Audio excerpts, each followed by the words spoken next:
Good morning বন্ধুরা। তো আজকে হচ্ছে সানডের দিন কিন্তু প্রত্যেকেরই প্রচুর কাজ থাকে, তো আমারও আছে।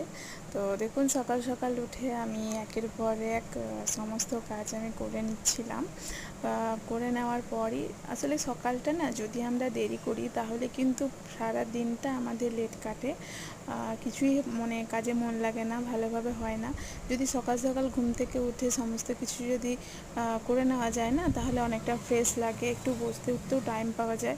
নাহলে সারাটা দিন মনে হয় কি যে কাজের রান্নাঘরে আর কাজ করতে করতেই দিন কেটে গেল, নিজের জন্য একটুও টাইম বের করা যায় না।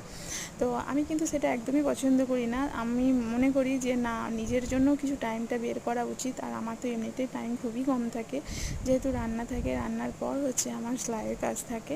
তো এখানে আমি চান করে পুজো টুজো দিয়ে আমি কিন্তু স্নান করে পুজো দিয়েই আমি রান্নাঘরে ঢুকি, কারণ নাহলে আমি খেতে পারি না, সেই জন্য। তো এই যে দেখুন, এখানে আমি রান্না জোগাড় করে নিচ্ছিলাম। তো রান্না জোগাড় টোগাড় করে আমি একটু ফল খেয়ে তারপরে ব্যাস, আমার রান্না কিন্তু এদিকে কমপ্লিট করে আমি হচ্ছে সেলাইয়ে বসবো। তো কেমন লাগলো অবশ্যই জানাবেন, ভালো থাকলে পাশে থাকবেন।